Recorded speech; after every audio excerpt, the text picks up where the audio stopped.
우리는 지난주 수요일 여호수아서 23장 말씀을 통하여서 여호수아의 고별사에 대해서 함께 말씀을 나누었습니다. 여호수아는 백성의 장로들과 두령들과 관리들을 불러놓고 자신의 고별사를 전합니다. 한편에 고별 설교라고도 할 수 있고 또 한편에 유언이라고도 할 수가 있습니다.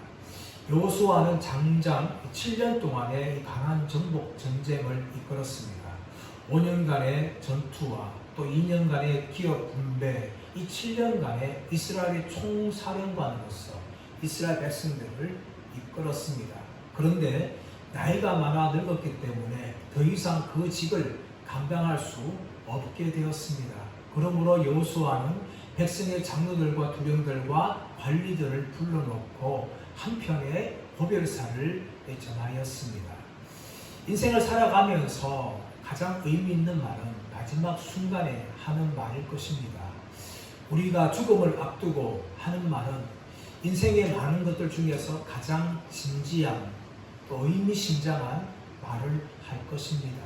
또한 사역자로서 사역 일을 마치고 떠날 때에도 그 마지막 설교는 지금까지 한 설교보다 더 무게감이 있는 설교를 할 것입니다. 저도 지금까지 부목사 생활과 담임 목사 생활을 하면서 고별 설교를 한 적이 있습니다. 물론 평소에도 설교는 하나님의 말씀을 전하기 때문에 아주 신중하게 말씀을 준비합니다. 그런데 불구하고 고별 설교는 더 무게감이 있고 더 신중하게 말씀을 준비하면서 마지막 말을 전하는 것입니다. 여호수아는 그렇게 23장에서 고별사를 전하였듯이 오늘 사도 바울도 이제 에베소 3년의 사역을 마치면서 고별사를 하는 것입니다. 사도 바울은 3년 동안 에베소에서 선교 사역을 감당하였습니다. 수많은 설교를 하였습니다. 그런데 오늘 본문의 말씀은 에베소 장로들을 향한 설교이자 더 나아가서 에베소 교회 성도들을 향한 마지막 사도 바울의 설교 내용입니다. 총 22절로 되어 있지만 5개 단락으로 나누어져 있는데 크게는 내용은 3가지로 나눌 수가 있는 것입니다. 무엇보다 먼저 사도 바울이 자신의 에베소 3년 사역을 회고하는 말을 전하는 것입니다. 17절 말씀드리겠습니다. 17절 시작. 바울이 밀레도에서 사람을 에베소로 보내어 교회 장로들을 청하니, 밀레도는 에베소에서 남쪽으로 45km 된 항구 도시였습니다. 사도 바울은 시간이 없기 때문에 에베소에 들어가지 않고 곧장 떠나려고 할 때에 마지막으로 에베소에 있는 장로들을 급하게 청하였습니다. 사도 바울이 에베소에 있는 장로들을 밀레도에 초청한 이유는 사도 바울에 대해서 변명과 또 그에 대한 아쉬움을 전하기 위함이었습니다. 사도 바울은 갑작스럽게 에베소를 떠나야 했었습니다. 물론 사도 바울은 이미 성령의 인도함 가운데 예루살렘을 거쳐서 로마로 가려고 하는 계획들을 이미 가지고 있었습니다. 또한 동시에 데메드리오 폭동에 의해서 사도 바울이 더 이상 에베소에서 사역할 수 없는 환경에 처하고 말았습니다. 그래서 갑작스럽게 에베소를 떠나야 했는데 3년 동안 사역했던 에베소 지역을 갑자기 떠난다는 것은 사도 바울뿐만 아니라 남아있는 에베소 교회 성도들에게 큰 충격이었습니다. 그러므로 사도 바울은 왜 자신이 급하게 떠나야 했는지에 대해서 에베소 장로들에게 설명을 하면서 남아있는 에베소 교인들을 향하여 부탁하는 내용을 사도 바울이 고별 설교로 전하고 있는 것입니다. 자, 18절 말씀 보십시오. 18절 말씀. 오매 그들에게 말하되 아시아에서 들어온 첫날부터 지금까지 내가 항상 여러분 가운데서 어떻게 행하였는지를 여러분도 아는 바니라고 이야기합니다. 아시아, 다시 말하면 에베소 지역에 처음 들어왔을 때부터 3년 동안 사도 바울이 열심히 사역을 하였어요. 근데 그 열심히 사역한 것에 대해서 여러분들도 아는 바다 라고 이야기합니다. 여기서 알다는 것은 단지 지식적으로 아는 것이 아니라 체험적으로 너무나 상세하게 잘 안다는 거예요. 근데 헬라 동사는 이것을 이미 그 2인칭으로 사용하고 있는데 여기에서 여러분도 라는 말을 굳이 넣습니다. 그 말은 무슨 말인가 하면 너희들이 너무나 잘 알고 있다는 것을 강조하기 위해서 굳이 넣지도 않아야 될 여러분이란 주어를 누구가 넣으면서 기록을 하고 있어요. 다시 말하면 사도 바울의 3년 동안 사역은 에베소 장로들이 처음부터 지금까지 너무나 정확하게 잘 알고 있는 사역이라는 것을 강조하고 있는 것이죠. 자, 그렇다면 사도 바울이 에베소에서 3년 동안 어떻게 사역했습니까? 19절 말씀. 모든 겸손과 눈물이며 유대인의 관계로 말미암아 당한 시험을 참고 섬긴 것과, 사도 바울은 모든 겸손과 눈물과 또 유대인의 관계로 당한 시험을 참고 주를 섬겼다라고 이야기합니다. 우리 한글 성경에는 앞에만 모든 겸손, 뒤에는 그냥 단순 눈물 또 시험이 나오고 있지만 헬라 성경은 모든 것이 다 복수입니다. 다시 번역하게 되어지면 모든 겸손과 많은 눈물이며 유대인의 관계로 말미암아 당한 시험들을 참고 주를 섬겼다라고 이야기합니다. 사도 바울은 무엇보다 모든 겸손으로 섬겼어요. 사도 바울은 사도였습니다. 그러므로 사도의 지혜를 가지고 그렇게 할 수 있는데, 물론 사도였지만 사도 바울은 예수 그리스도를 만난 죄인으로서 한때는 핍박자요, 박해자요, 포행자였던 그를 부르신 예수님의 은혜 때문에 사도 바울은 겸손하게 에베소 성도들을 말씀으로 가르쳤다는 것을 이야기하고 있습니다. 더 나아가서 많은 눈물을 흘린 거죠. 에베소 교인들이 정말 주님을 닮아가고 예수님을 알아가도록 사도 바울은 많은 눈물을 흘리며 기도하며 그들을 돌보았다는 것을 이야기합니다. 그리고 더 나아가서 유대인들 관계로 말미암아 끊임없는 시험들을 당하였어요. 근데 그 모든 것을 다 참아냅니다. 모든 겸손과 많은 눈물과 시험들이 많았지만 그 모든 것을 참아내면서 사도 바울은 주님을 섬겼다라고 고백을 하고 있는 것입니다. 그렇다면 사도 바울이 어떻게 했습니까? 20절. 유익한 것은 무엇이든지 공중 앞에서나 각 집에서나 거리낌 없이 여러분에게 전하여 가르치고. 유익한 것, 다시 말하면 복음 하나님 말씀이라면 무엇이든지 많은 사람들 앞에서나 아니면 각 개개인의 집에서나 장소를 따지지 않고 사람의 숫자를 따지지 않고 거리낌 없이 정말 마음껏 복음을 여러분들에게 내가 전하고 가르쳤다라고 사도 바울이 말합니다. 그렇다면 사도 바울은 그 복음을 어떻게 전하였을까요? 21절. 유대인과 헬라인들에게 하나님께 대한 회개와 우리 주 예수 그리스도에 대한 믿음을 증언한 것이다. 복음은 구원의 길을 전파하는 것인데 이 구원의 길에는 두 가지 요소가 반드시 필요합니다. 하나는 무엇인가 하면 회개며 하나는 믿음입니다. 유대인과 헬라인들에게 하나님께 대한 회개를 전하였습니다. 유대인들은 구원자로 오신 예수 그리스도를 믿지 않고 박해한 것에 대해서 회개를 해야 돼요. 헬라인들은 지금까지 하나님을 섬기지 않고 우상을 숭배한 것에 대해서 회개를 해야 됩니다. 그 회개를 어떻게 해야 돼요? 하나님께 대하여 회개해야 되죠. 다시 말하면 회개는 뭡니까?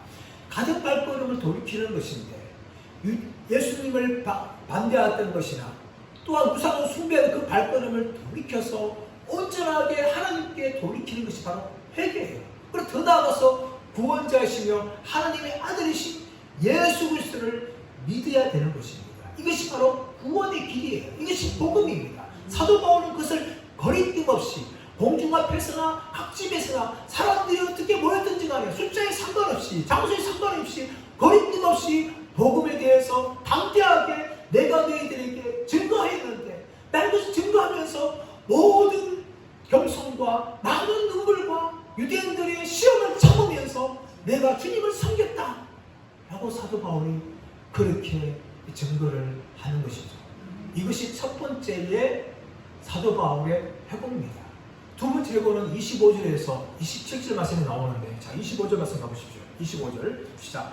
보라 내가 여러분 중에 왕래하며 하나님 나라를 전파하였으나 이제는 여러분이 다 내 얼굴을 다시 보지 못할 줄을 아노라. 지금까지 내가 3년 동안 너희들 가운데 다니면서 하나님 나라에서 전파했는데 이제는 더 이상 여러분이 내 얼굴을 보지 못할 것이다 라고 이야기하면서 26절 27절 그러므로 오늘 여러분에게 증언하거니와 모든 사람의 피에 대하여 내가 깨끗하니 이는 내가 꺼리지 않고 하나님의 뜻을 다 여러분에게 전하였음이라. 26절에서 오늘 여러분에게 증언하거니와 모든 사람의 피에 대하여 내가 깨끗하니 라고 이야기합니다. 여기서 약간의 과장이 들어가 있지만 사도 바울이 왜 이렇게 내가 모든 사람의 피에 깨끗하다라고 고백할 수 있을까요? 그 이유가 27절에 나오고 있는데 이는 내가 꺼리지 않고 하나님 뜻을 다 여러분에게 전하였습니다. 3년 동안 사도 바울은 끊임없이 하나님 나라에 대해서 예수 그리스도에 대해서 사도 바울은 증거하였어요. 두란노 서울에서 2년 동안 증거하면서 끊임없는 사역을 하였지 않습니까? 이처럼 사도 바울은 에베소에서 3년에 걸친 사역을 통하여서 정말 모든 사람들에게 주 예수 그리스도를 전하였기 때문에 내가 모든 사람에 대하여 피에 대하여 깨끗하고 책임짐이 지었다라고 그렇게 3년 동안의 사역을 사도 바울이 고백을 하는 것입니다. 이것이 두 번째 회고였어요. 세 번째 회고는 어디 나오는가 하면 33절에서 35절 말씀이 나옵니다. 33절 시작. 내가 아무의 은이나 금이나 의복을 탐하지 아니하였고 여러분이 아는 바와 같이 내 손으로 당한 나와 내 동행들 쓰는 것을 충당하여 라고 이야기합니다. 사도 바울은 다른 사람들에게 은이나 금이나 의복을 탐하지 아니하였다. 그리고 더 나아가서 내가 내 손으로 수고하여서 나와 내 이름들에 쓰는 것을 충당하였다 라고 이야기합니다. 고린도에서도 사도 바울은 천막 만드는 일을 통해서 자기 사역길을 걸었어요. 그리고 에베소에서는 아침에 또 점심때까지 열심히 천막 만드는 일을 하였고 사람들이 다 쉬고 있는 낮에 잠을 자는 그 시간에 두란노 소울에 가서 2년에 걸쳐서 하나님 나라에 대해서 증거하였습니다. 열심히 사도 바울은 이렇게 자기 사역길을 자기가 벌었어요. 근데 굳이 왜 사도 바울이 이렇게 자기가 사역길을 벌였다는 것을 이야기했을까요? 그 이유는 무엇인가 하면 에베소 교회 내에서 예루살렘의 헌금에 전달하는 것을 사도 바울이 착복했을 것이다. 이런 말을 한 사람이 있었어요. 그러면 사도 바울은 아니다. 나는 아무에게나 은이나 금이나 의복도 받지 않아야겠고 탐하지 않아야겠고 나와 내 이름에 쓰는 것은 내가 직접 벌어서 3년 동안의 사역을 했다 하면서 자신이 물질이 깨끗함에 대해서 사도 바울이 이야기하는 것이죠. 더 나아가서 35절 말씀 보시면 범사에 여러분들에게 모범을 보여준 바와 같이 수고하여 약한 사람들을 돕고 또 주 예수께서 친히 말씀하신 바 주는 것이 받는 것보다 복이 있다 하심을 기억하여야 할지니라. 사도 바울이 물질 생활에 있어서 에베소 교인들에게 또 장로들에게 본을 보였어요. 그런데 특별히 무엇을 이야기하고 있는가 하면 내가 너희들에게 본을 보였으니까 너희들도 수고하며 약한 사람들을 돕고 더 나아가서는 주 예수께서 친히 말씀하신 바 주는 것이 받는 것보다 복이 있다 하심을 기억하여야 할지니라 라고 이야기합니다. 사실 오늘 성경 보시면 주 예수께서 친히 말씀하신 바 주는 것이 받는 것보다 복이 있다. 이 말은요 누가복음서에 사실 나오고 있지 않습니다. 신약성경에 이 말이 없어요. 그래서 학자들은 복음서에 기록되어 있지 않지만 예수님께서 제자들에게 하신 말씀이 전해 내려온 것이다 라는 것을 이야기합니다. 충분히 볼 수 있죠. 요한복음에서도 요한이 마지막에 무슨 말을 합니까? 이 모든 것을 쓴 것은 너희들의 구원을 위한 것이다 하면서 기록한 것이지 예수님이 하시는 모든 행동들과 모든 말씀을 다 기록한 것이 아닙니다. 그러므로 주는 것이 받는 것보다 복이 있다. 이 말은 예수님께서 하신 구전의 말씀이 흘러내려온 것이라고 볼 수가 있는 것이죠. 그래서 사도 바울이 예수님이 말하는 것처럼 우리 그리스도인들은 받는 것보다 주는 것을 절개하며 살아가야 된다라는 것을 마지막으로 자신이 물질 생활에 깨끗하게 했음을 고백을 하는 것입니다. 이것을 볼 때 여러분 목회자들은 물질 생활에 있어서 성도들에게 모범을 보여야 합니다. 예를 들어서 사례비도 목회자들은 너무 많은 사례비를 받으면 안 됩니다. 하지만 한국교회 일부 대형교회 목사님들이 지나친 사례비를 받고 있어요. 그것이 세상 사람들로부터 또 연약한 성도들로부터 시험거리가 되고 있는 것은 사실입니다. 반면에 또 목회자들에게 너무 사례비를 적게 주면 안 됩니다. 왜냐하면 목회자들에게 가정이 있고 또 자녀들을 양육을 해야 되는데 사례비를 너무 주다 보면 가정 생활이 안 됩니다. 목회에 집중할 수가 없고 생활을 해결할 수가 없는 것이죠. 그러므로 교회는요, 목회자들이 마음껏 살아갈 수 있는 적정한 사례비를 책정하고 줘야 됩니다. 그렇게 목회를 온전하게 할 수가 있는 것이죠. 더 나아가서 목회자들은 성도들에게 목표를 보여야 되는데, 특별히 오늘 예수님이 말씀하신 것처럼 받는 것보다 주는 것을 즐겨하는 삶을 살아가야 합니다. 또 반면에 성도들은 마찬가지입니다. 성도들도 물질 생활이 있어서 이런 삶을 살아가야 되는데, 물론 우리가 성도들이 풍요하게 살아가는 것 하나님의 복입니다. 또 노후 준비를 잘 하는 것도 한편의 지혜이죠. 그러나 성도들은 탐욕적인 삶을 살아가면 안 됩니다. 하나님보다 물질을 더 사랑하거나 또 물질에 목매는 삶을 살아가면 안 되는 것이죠. 하나님을 믿고 또 하나님께서 공급하시는 믿고 삶을 살아가야 하며, 더 많이 가지는 것보다는 나누어주기를 즐겨하는 사람들을 살아가야 되는 것입니다. 하나님께 드리고 또 사람들에게 나누어주는 이 복된 삶이 성도들이 가져야 될 물질 생활인 줄 믿습니다. 사도 바울이 이렇게 세 번에 걸쳐서 자신의 사역에 대해서 회고를 하면서 증거를 하였습니다. 그러면서 사도 바울은 이제 자신이 이제 예루살렘에 올라가야 되는데, 예루살렘에 올라가는 데 대한 자신의 각오를 이야기합니다. 22절 말씀 보겠습니다. 22절 시작. 보라, 이제 나는 성령에 매여 예루살렘으로 가는데 거기서 무슨 일을 당할는지 알지 못하노라. 사도 바울은 성령에 매여서, 다시 말하면 성령의 인도를 받고 예루살렘으로 가기를 원하는데 거기에서 무슨 일을 당할지 나도 알지 못한다 라고 이야기합니다. 지금까지 사도 바울은 성령의 인도를 받았어요. 아시아가 아니라 유럽 빌립보로 올라오기할 때도 성령의 인도를 받았고, 또 이동할 때마다 성령께서 길을 여실 때마다 사도 바울은 한 걸음 한 걸음 걸어갔습니다. 예루살렘을 가는 것도 한편으로 사도 바울의 소원이 아니었습니까? 예루살렘에 헌금을 전달하고 그 이후로 내가 로마도 보아야 하리라 하는 사도 바울의 이 계획이 있었어요. 하지만 그 계획은 사도 바울만의 계획이 아니라 성령의 인도를 받는 계획이었어요. 그래서 사도 바울은 지금 내가 성령에 매여서 예루살렘으로 올라가지만 그곳에서 내가 정확하게 어떤 일을 당할지 나도 알지 못한다 라고 이야기합니다. 여러분, 이것은 마치 우리의 믿음의 길과 인생의 길과 마찬가지입니다. 우리가 인생의 길을 걸어가는 데 있어서 우리는 내일 일을 알지 못하고 오늘도 어떤 일이 일어날지 우리는 알지 못합니다. 그러므로 우리는요, 미래에 두려워할 것이 아니라 매일매일 성령님과 동행하며 성령님의 인도를 받는 삶을 살아가야 될 줄 믿습니다. 우리 인생은 한계가 있어요. 그래서 내일은 알지 못합니다. 하지만 성령님이 함께 하실 때 우리는 두려워하지 말고 매일매일 발걸음을 성령을 쫓아서 살아가는 분들 되시기를 예수님의 이름으로 축원합니다. 근데 여러분, 이제 사도 바울이 내가 여기서 올라가면 어떤 일 당한 것을 알지 못하지만 한 가지 아는 것을 고백합니다. 23절 시작. 오직 성령이 각성해서 내게 증언하여 결박과 환난이 나를 기다린다 하시나. 오직 성령이 각성해서 증언하는데 뭘 증언해요? 결박과 환난이 사도 바울을 기다리고 있다는 거예요. 결박이라는 것은 감옥에 갇히는 것을 말합니다. 환난이라는 것은 예수님과 또 제자들이 당한 고난을 이야기합니다. 그런 결박과 환난이 자신을 기다린다는 것을 성령께서 자신에게 알려주고 있다는 거예요. 그러나 여러분, 이런 결박과 환난이 있다 할지라도 사도 바울이 담대한 고백을 하고 있습니다. 24절 시작. 내가 달려갈 길과 주 예수께 받은 사명 곧 하나님의 은혜의 복음을 증거하는 일을 마치려 하면은 나의 생명조차 조금 더 귀한 것으로 여기지 아니하노라. 분명히 사도 바울은 성령을 통하여서 예루살렘 올라가면 결박과 환난이 기다린다고 했다는 것을 사도 바울은 알고 있었습니다. 하지만 그 결박과 환난이 있다 할지라도 사도 바울이 담대하게 고백합니다.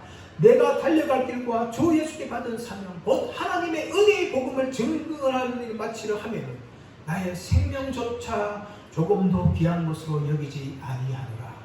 이 고백은요, 예수님의 모습과 굉장히 비슷합니다.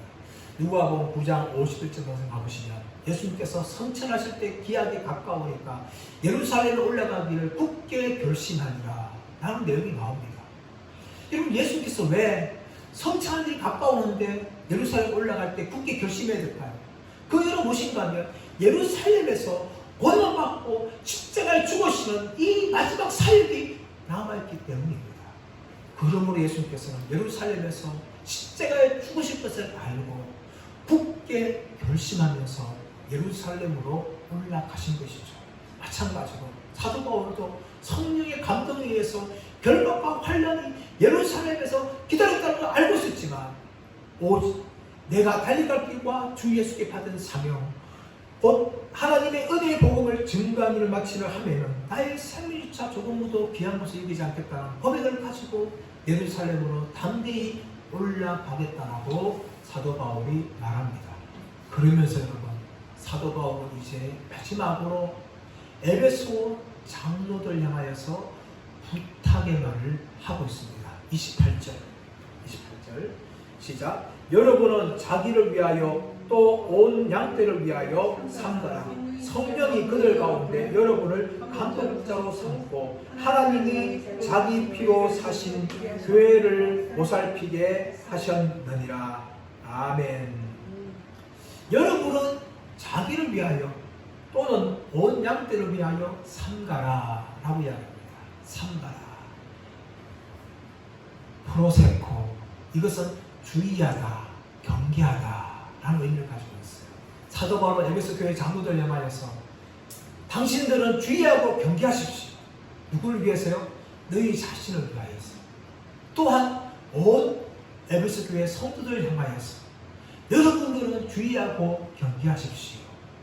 왜 사도 바울이 에베소 교회 장로를 향하여서 주의하고 경계하라, 여러분들 향하여서 에베소 교회 성도를 향하여서 그렇게 하라고 말하고 있습니다. 그 이유는 무엇인가 하면 에베소 교회 장로들을 주님께서 그들을 감독자로 세우기 때문입니다. 28절 하반절 말씀 가보시면 성령이 그들 가운데 여러분을 감독자로 삼고 하나님이 자기 피로 사신 교회를 보살피게 하셨느니라. 장로들은 지금과 무엇인가 하면 교회의 예배를 주관하는 일을 맡았습니다. 그런데 감독은 교회의 모든 업무들을, 재반 업무들을 보호하고 관리하는 자들이 감독자입니다. 이 장로들과 감독자가 초대교회 때는요, 구분되지 않았어요. 장로가 감독이었고 감독이 장로였습니다. 그러나 시간이 지나가면서 이 감독과 장로가 나누어지게 되어지는 것이죠. 에베소교회 장로들은 감독으로 세움받아서 단지 예배뿐만 아니라 온 교회의 성도들을 돌아보는 그런 일을 맡은 사람들이었어요. 그래서 예수님께서 주의하고 경계하라 라고 이야기하면서 감독자로 삼고 하나님이 자기 피로 사신 교회를 보살피게 하셨느니라. 교회를 보살피게 하셨다. 포이마이노, 이것은 무엇인가 하면 목자가 양들을 푸른 풀밭으로 인도하고 실만한 물가로 인도해서 풀을 먹게 하고 또 물을 먹게 하고 사나운 짐승들로부터 보호하는 그 일을, 목자 일을 감당하는 것이 바로 보살핀다. 포이마이노라는 단어예요. 성령께서 에베소교회 장로들을 감독자로 세워서 에베소교회 전체 성도들을 돌아보아서 그들을 지키고 보호하고 살피는 일을 감당하도록 그들을 세우기 때문에 에베소교회 장로들이 주의하고 경계하는 일을 해야 하는 것입니다. 근데 여러분, 이 감독자로서 하는 이 구체적으로 무엇일까요? 자, 29절 시작. 내가 떠난 후에 사나운 이가 여러분들에게 들어와서 양떼를 아끼지 아니하며, 내가 떠난 후에 사나운 이리가 여러분들에게 들어와서 그 양떼를 아끼지 아니하며. 사도 바울이 에베소를 떠날 때에 사나운 이리가 들어온다는 거죠. 사나운 이리. 이 사나운 이리가 뭡니까? 예수님께서 마태복음 7장 15절에서 거짓 선지자를 향하여서 사나운 이리라 라고 이야기합니다. 겉은 양처럼 보이지만 안에는 일이에요. 그래서 양털 숨어서 뭡니까? 양들을 해치고 잡아먹는 것이 바로 일입니다. 일이. 여러분 이 일에 대해서는 성경이나 또 유대인의 문헌이나 헬라인들의 문헌에 의하면 일은요 사납고 해롭고 속임수를 잘하는 동물로 기록하고 있어요. 그래서 여러분 이 밖에서 들어온 거짓 선지자들이 거짓 교사들이 들어와서 에베소교회 성도들을 뭡니까? 해치고 속이는 일을 하기 때문에 여러분들은 감독자로서 이 여러분 양떼들을 부지런히 보살펴야 된다 하는 것을 이야기하고 있는 것이죠. 실제로 여러분 이 교회들을 보게 되어지면 초대교회에 밖에서 거짓 교사들, 거짓 선자들 얼마나 많이 들어온지 모릅니다. 갈라디아 교회, 고린도 교회, 빌립보 교회, 골로새 교회 이 많은 교회들에 수많은 거짓 교사들 들어와가지고 정말 양들을 잘못 가르치고 그들을 해치는 일들이 수많이 일어났습니다. 그러면 사도 바울은 사나운 일이가 들어오니까 여러분들 깨어있어야 된다. 그렇게 권면하고 있는 거죠. 자, 두 번째 30절 말씀 시작. 또한 여러분 중에서도 제 아들을 끌어 자기를 따르게 하려고 어그러진 말을 하는 사람들이 일어날 줄을 내가 아노라. 이런 사나운 일들은요 밖에서 들어온 것이 아니에요. 교회 안에서도 뭡니까? 생겨난다는 거죠. 30 보시면 여러분들 중에서도 제 아들을 끌어 자기를 따르게 하고 어그러진 말을 하는 사람들이 일어날 것을 내가 한다라고 이야기합니다. 어그러진 말이라는 것은 삐뚤고 왜곡된 말들이에요. 이 말들을 하면서 뭡니까? 양들을 자기들에게 이끌어서 따르게 한다는 것이죠. 이것이 교회 안에서 자체적으로 일어나는 이단들입니다. 이단들은요 교회 밖에서 나지 않아요. 처음은 교회 안에서부터 생겨나는 겁니다. 생겨나가지고 삐뚤고 왜곡된 말을 가르치는 것이죠. 초대교회의 대표적인 이단을 보신가 하면 영지주의였습니다. 영지주의. 이 영지주의는요 이 헬라 철학에 근간해가지고 육은 악하고 영은 선하다는 거예요. 이원을 이야기하면서 더 나아가 무엇을 부인한다면 예수님께서 육체로 오신 것을 부인하는 것이 영지주의예요. 왜냐하면 육은 악하기 때문에 영은 선하기 때문에 예수님은 육체로 온 것이 아니라 영으로 오신 것이다. 그렇게 주장하였습니다. 그리고 이 사람들은요 구원받기 위해서는 특별한 지식을 가져야 된다 하면서 삐뚤고 어그러진 말들을 전하였고 많은 성도들을 미혹하였습니다. 이것이 영지주의였어요. 이런 이단들이 교회 안에서 일어나는 거죠. 지금도 오늘날에도 이단들은 먼저 교회 안에서 발생합니다. 그리고 큰 세력을 생각가지고 자기들 나름대로의 우리를 이끌어간다는 것이죠. 이게 이단의 특징이에요. 사도 바울은 자기가 떠나면서 분명 외부에서도 사나운 일이가 들어올 것이고 또 내부에서도 잘못된 말하는 사람이 생기기 때문에 너희들은 주의하고 경계하라 하면서 권면합니다. 그러면서 마지막 31절 말씀 보시면 그러므로 여러분이 일깨워 내가 3년이나 밤낮 쉬지 않고 눈물로 각사함을 훈계하던 것을 기억하라. 어느 정도로 주의하고 경계되는가 하면 사도 바울이 3년이나 밤낮 쉬지 않고 말씀을 가르치고 교회들을 돌봤던 것처럼 기억하고 너희들도 그렇게 해야 된다 하고 사도 바울이 그렇게 권면을 하면 간절히 하고 있는 거죠. 하지만 여러분 사도 바울은 인간적으로 에베소 장로들 향해서 그렇게 권면한 것은 그치지 않습니다. 32절 말씀 시작. 지금 내가 여러분을 주와 및 그 은혜의 말씀에 부탁하노니 그 말씀이 여러분을 능히 든든히 세우사 거룩하게 하심을 입은 모든 자 가운데 기업이 있게 하시리라 라고 이야기합니다. 사도 바울은 마지막으로 에베소 장로들을 부탁하면서 무엇을 말합니까? 내가 여러분을 주와 그 은혜의 말씀에 부탁하노니. 사도 바울은 에베소 장로들을 믿지 않았습니다. 왜냐하면 연약한 인간이기 때문에. 사도 바울은 연약한 인간이지만 에베소의 장로들은 더 연약한 인간들이었기 때문에 사도 바울은 그들에게 부탁과 권면을 하면서도 그들 자신은 뭡니까? 주님과 주님의 말씀에 부탁하는 거예요. 왜 그럴까요? 인간들은요 끝까지 연약하고 넘을 수밖에 없습니다. 아무리 에베소의 장로들이 깨어있고 주의 경계하지 할지라도 온전하게 그 사명을 감당할 수 없고 자신들도 넘을 수밖에 없는 연약한 인간들이에요. 그리고 사도 바울은 그들을 바로 주님께 맡겨드립니다. 더 나아가서 주님의 말씀에 맡겨드려요. 그래서 말씀이 그들을 붙잡고 그들을 인도하시도록 마지막 순간에 주님께 의탁하고 주님의 말씀에 에베소 장로들을 올려드립니다. 그리고 마지막에 옵니까? 그 말씀이 여러분을 능히 든든히 세우사 거룩하게 하심을 입은 모든 자 가운데 기업이 있게 하실 것을 고백을 하고 있는 것입니다. 이것은 무슨 말입니까? 예수님과 그분의 말씀이 바로 에베소 장로들을 든든하게 지키고 보호할 뿐만 아니라 또 거룩하심의 모든 자들, 이 성도들 가운데 열매를 얻는 그 사역을 끝까지 감당할 수 있도록 사도 바울은 바로 주님과 주님의 말씀에 그들을 맡겨 올려드리는 것입니다. 사랑 여러분, 이것이 바로 저와 여러분들이 가져야 될 모습입니다. 우리도 우리 자신들을요 믿지 말아야 됩니다. 우리를 믿지 말고 우리도 주님과 주님의 말씀에 우리 올려드려야 돼요. 내 자신이 끝까지 내가 믿음의 길을 끝까지 승리할 것이다. 물론 믿음을 가져야 되지만 우리는 연약한 자들이에요. 그러므로 나 자신을 의지하지 않고 주님을 의지하고 주님의 말씀에 붙들린 사람 믿음의 길을 걸어가시기를 축복합니다. 그럴 때 여러분 우리는 끝까지 믿음의 길을 잘 걸어갈 수가 있는 거예요. 우리의 인생을 보십시오. 혹자는 인생에 꽃길만 가득하길 바랍니다. 그러나 우리가 알듯이 우리의 인생에는 꽃길만 있는 것이 아니에요. 수많은 가시밭길이 얼마나 많습니까? 그 가시밭길 때문에 우리가 때로는 절망하고 때로는 상처있고 때로는 낙심할 때가 얼마나 많은지 모릅니다. 그러나 많은 사람들이 그런 가시밭길 속에서 인생을 살아내고 있습니다. 우리도 그래야 됩니다. 또 믿음의 길도 마찬가지 아닙니까? 믿음의 길을 걸어가는 데서 평탄한 길만 있습니까? 넓은 길만 있습니까? 아닙니다, 여러분. 좁은 길이 얼마나 많습니까?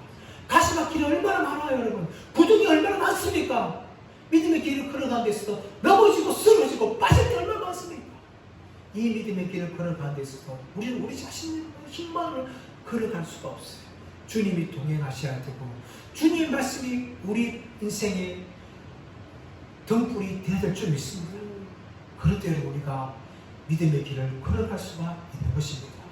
저와 여러분 인생을 살아가면서 믿음의 길을 걸어가면서 우리 자신들을 의지하지 마시고 끝까지 주님을 의지하시고 주의 말씀을 붙잡으심을 통하여 믿음의 길을 잘 달려갈 수 있는 모든 것 되시기를 예수의 이름으로 축원합니다.